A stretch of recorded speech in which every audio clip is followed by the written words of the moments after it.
মন কৰিছে যে ৩২ সংখ্যক আমাৰ গুৱাহাটী বিশ্ববিদ্যালয়ৰ শিক্ষান্ত সমাৰোহ সমাৱৰ্তন কাইলৈৰ পৰা আৰম্ভ হ'ব। কাইলৈ সময় যদি ইয়ালৈ আমাৰ মাননীয় ভাৰতবৰ্ষৰ ৰাষ্ট্ৰপতি মহোদয় অহাৰ কথা আছিলে, কিন্তু বিশেষ ঘটনাৰ কাৰণে তেখেতে নাহে। কিন্তু তথাপি আমাৰ অসমৰ মাননীয় ৰাজ্যপাল তথা চেঞ্চেলৰ আৰু লগতে অসমৰ মাননীয় মুখ্যমন্ত্ৰী শিক্ষামন্ত্ৰীকে ধৰি কেইবাগৰাকীও বিদগ্ধ পণ্ডিত ইয়ালৈ উপস্থিত থাকিব আৰু আমাৰ ছাত্ৰ ছাত্ৰীৰ মাজত প্ৰবল উৎসাহ আৰু সকলোৱে এটা মানে চেন্স অফ যিটো পাৰ্টিচিপেশ্যন, বিশেষকৈ আমাৰ শিক্ষক শিক্ষয়িত্ৰীসকলৰ আমাৰ কৰ্মচাৰীসকলৰ তেখেতলোকৰ সহযোগিতা অভূতপূৰ্ব।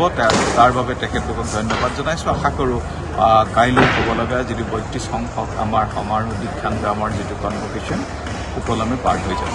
মানে আজি আমাৰ কেইটামান বেলেগ কথা ইয়াত কৰিবলৈ যত্ন কৰা হৈছে যে গোটেই আপোনালোকে যদিও পেণ্ডেলটো দেখিছে, কিন্তু ইয়াৰ মূল থিমটো হৈছে যে গুৱাহাটী বিশ্ববিদ্যালয়ৰ ঐতিহ্য।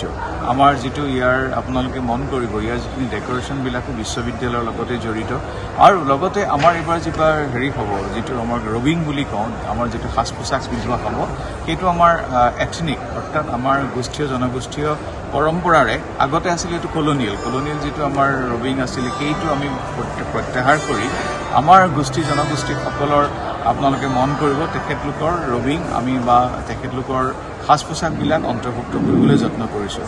মই ভাবোঁ এইটো আমাৰ দীক্ষান্ত আমাৰ সমাৰোহৰ এটা অন্যতম বৈশিষ্ট্য বুলি মই ভাবোঁ। ফেষ্টিভেল এটা হয়, চবেই আমি ষ্টুডেণ্ট ফেকাল্টি অফিচাৰ্ছ চবেই we look forward to this. So' it's a great occasion for us. আৰু আমাৰ ভাইচ চেঞ্চেলাৰ ছাৰে বহুত ধুনীয়াকৈ বস্তুটো অৰ্গেনাইজ কৰিছে, লিডাৰশ্বিপ দিছে। So' it should be a very good event.